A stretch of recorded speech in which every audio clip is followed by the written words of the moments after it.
The movie opens up showing us the year 2050, dark energy is destabilizing the sun, threatening all life on Earth with a new ice age. Scientists conclude that an experimental stellar bomb payload, with a mass equivalent to Manhattan Island, will flush out the infection and restabilize the sun. The Icarus I, a prototype spacecraft with advanced heat shielding and sophisticated artificial intelligence, AI, is tasked with the arduous journey of transporting the payload. Unfortunately, the mission fails. Free good luck when you subscribe. Welcome to Review Recapped. Enjoy. 7 years later, a second attempt is made with the Icarus II. The crew consists of Dr. Robert Capa, the physicist overseeing the final calculations for the stellar payload's deployment and detonation, Captain Kaneda, the focused, determined mission leader, Mace, the engineer who lends a military perspective to the mission, Dr. Searle, the ship's counselor and medical officer, Cassie, the pilot who serves as the crew's emotional tether, Trey, the tech-savvy navigator, Harvey, the first officer and communications specialist, and Corazon, the botanist who maintains the oxygen garden that provides both food and carbon to atmosphere recycling during the trip. After 16 months of travel, as the ship nears the sun, solar noise known as the dead zone begins to interfere with radio communications to Earth. As the ship encountered the dead zone 7 days earlier than expected, the crew is now left with just 24 hours to collect all of their thoughts and send each of them off to their loved ones in a last message packet. Capa has difficulty in finding his words, and makes several different attempts at his message, unintentionally running out the clock on Mace. A fight breaks out between Capa and Mace, which lingers as open animosity between the two, despite Mace's apology. Searle has Mace spend a couple of hours in the Earth room, which simulates sensual experiences on Earth. Afterward, Mace apologizes to Capa and they become civil toward each other. When the crew meets to discuss their latest progress, Corazon notes that while the ship is only about 2/3 of the way to its destination, the sun, the garden has been producing oxygen at better than expected rates, the ship already has enough oxygen stored up for the delivery, and a quarter of the return trip. Searle has become fascinated at looking out from the ship's viewport at the approaching sun and is curious about what it would be like to experience the unfiltered view. The AI warns him that he can only tolerate 3.1% of the actual light, and Searle has Icarus set the system for 30 seconds of viewing at that rate. The result has some kind of effect on Searle, who begins to spend many hours in the viewing room, repeating his exposures to the sun so often that his skin eventually peels away and sores cover his face. Captain Kaneda has been researching the video logs of Captain Pinbacker, the commander of Icarus I, in an attempt to discover why the original mission failed, and thereby prevent his crew from making the same errors.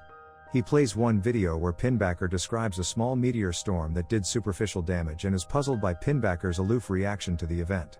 As the ship approaches Mercury, Harvey picks up a signal from Icarus I's distress beacon, only hearing the faint signal because it was amplified by the iron in Mercury's mass.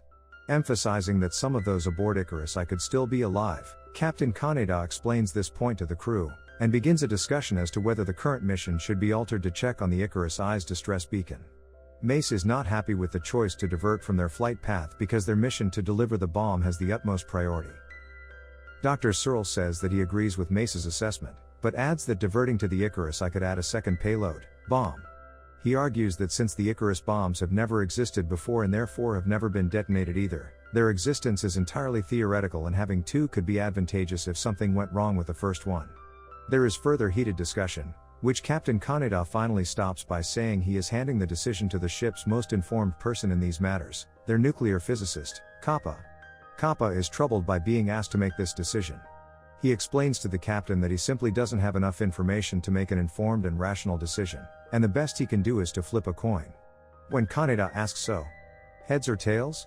Capa replies, heads, 2 last best chances are better than 1. Capa's decision is finalized by the captain. Both Icarus crafts will rendezvous together. Trey plots the course, checks it 3 separate times, and is satisfied he has been accurate. Trey shifts the Icarus II's course to intercept the Icarus I. In the many calculations, Trey misses one, the need to readjust the heat shield that protects the ship from the sun's radiation. This error is discovered when there is an emergency declared by the computer after slight damage to the heat shield results from Trey's mistake. The true extent of the damage can only be assessed and repaired by leaving the ship and working directly in space. Captain Kaneda asks for a volunteer to accompany him and, after refusing to allow the second in command to join him, Kappa is volunteered by Mace, Mace's way of stating that the current events are a direct result of Kappa's decision to alter the original mission, and the volunteering is made in anger and not by deciding if Kappa was the best man for the job. Nevertheless, Kappa accepts the implicit challenge, and Kaneda agrees to let him accompany him on the spacewalk. As Captain Kaneda and Kappa exit the ship in EVA suits to begin repairs, Cassie moves the Icarus II's position to provide the two spacewalking astronauts as much shade as she can. She does this knowing it will result in the loss of the two communications towers needed to return to Earth later.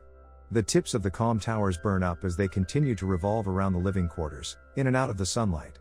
Consequently, Cassie unwittingly sets off another chain of events, when the still revolving and burning remnants of the communications tower cause a beam of sunlight to deflect towards the center of the ship and onto the oxygen garden. A fire breaks out that initially the ship copes with, but soon it flashes out of control and threatens not only the garden but the entire ship itself.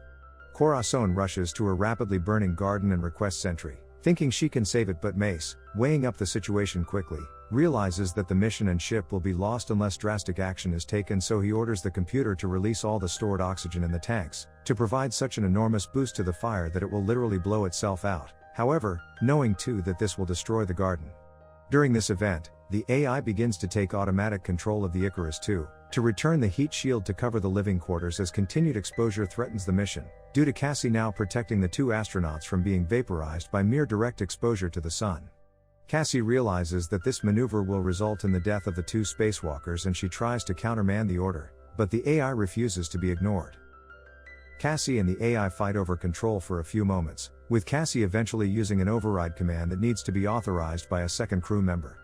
Cassie turns to Mace to have him say his authorization code, but he refuses. He believes the mission far outweighs the loss of Kaneda and Kappa. Cassie pleads with Harvey, who immediately issues his authorization. Silently disagreeing, Mace directly calls Captain Kaneda and asks him to support him, countermanding the orders issued by Cassie and Harvey, a decision that will result in his own, Captain Kaneda's, death and of Kappa. Kaneda agrees with Mace that the mission is more important than his and Kappa's life, and the captain tells the AI to resume corrective shading and proceed with the mission, which it does. As the cover for the two astronauts is diminished, Kaneda orders Kappa to go back to the ship as he patches the last of the heat shield damage by himself. Kappa complies, and shortly after Kaneda fixes the remaining damage and then meets his demise with exposure to the sun. Because of the loss of their oxygen garden, the astronauts now have no choice but to intercept Icarus I. Trey still blames himself and is put on suicide watch. Now alongside Icarus I, Searle, Kappa, Mace and Harvey board to discover that there is enough food to last, a flourishing oxygen garden and a workable payload. However, there has been extensive damage to the ship's computer servers which will not allow the ship to move.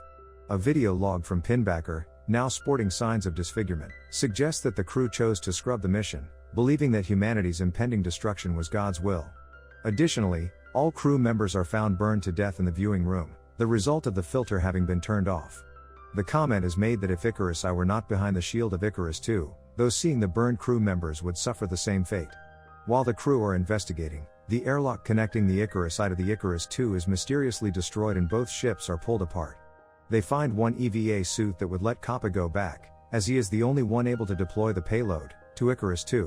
Harvey disputes Kappa being given the suit because of his status as captain following Kaneda's death.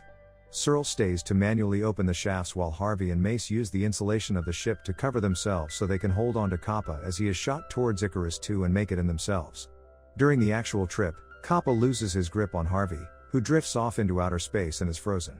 His body can be seen breaking apart when it collides with the ship and burning up when his corpse leaves the protection of the heat shield. Mace suffers frostbite but lives and rapidly recovers. As Icarus II leaves, Searle enters Icarus I's viewing room to prepare for his death, for when Icarus II leaves, there will be no shielding from the sun. He burns to death as the Icarus I crew did. Corazon calculates how much oxygen they have and how much they need to complete the mission.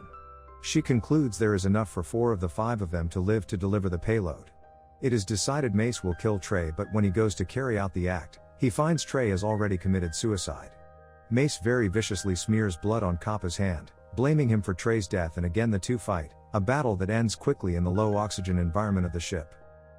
In the payload room, the AI tells Kappa that there is still not enough oxygen for all of them to live until they deliver the payload. He says that Corazon did the math and there should be enough oxygen for all 4 surviving crew members. The AI tells him that there are 5 people on board the ship, the 5th being in the viewing room. Kappa races to the viewing room and discovers that Pinbacker is still alive. He is burnt everywhere on his body and is psychotic. He slices a wound in Kappa's chest with a stolen scalpel and chases him through the ship. Kappa makes it to the EVA suit room and locks himself in. Pinbacker pulls the safety lever, trapping Kappa in the room. Pinbacker then removes the ship's computer servers from their coolant just as he did on his ship. In the burned-out oxygen garden, Corazon finds a single seedling rapidly growing out of the newly burnt soil, giving her and the mission hope of not just survival but even returning to Earth. As she calls Kappa and Cassie to the room, Pinbacker kills her. Mace goes into the cooling unit to fix the Icarus II's mainframe by immersing himself in the coolant. He is caught in the machinery, his leg injured and bleeding, and he eventually freezes to death. Pinbacker also chases Cassie, who hides in the front of the ship, in the nuclear payload. Trapped in the EVA suit room, Kappa talks to Mace before he dies. Mace, in agony from the freezing coolant, tells Kappa he'll have to manually decouple the nuclear payload from Icarus and fly it directly into the sun. Kappa escapes from the room by donning an EVA suit, puncturing the inner door with a welding torch and releasing the outer airlock door. Many of the ship's loose contents and Corazon's body fly out of the ship and Kappa gains access. He decouples the payload and walks to the front hatch of the ship. As the payload and Icarus II drift apart, Kappa uses the propulsion unit of his EVA suit to fly to the payload. As he reaches it, the payload's thrusters fire, burning up part of Icarus II. The rest of the ship burns up and explodes. Kappa goes into the payload to manually pilot and ignite it. There he finds Cassie hiding and is confronted by Pinbacker. The two grapple with the psychotic Pinbacker and escape his clutches. Kappa manages to ignite the payload, and as the nuclear reaction begins, he finds peace, accepting his death and staring into the flames of the sun as it looms ever closer. Back on Earth, Robert Kappa's sister and her children are outside in a park covered with snow as she watches the last message sent to her by Kappa. A brighter than usual sun is seen finally breaking through the clouds over a frozen Sydney harbor, showing that they succeeded in their mission. Hope you enjoyed it. Thanks for watching.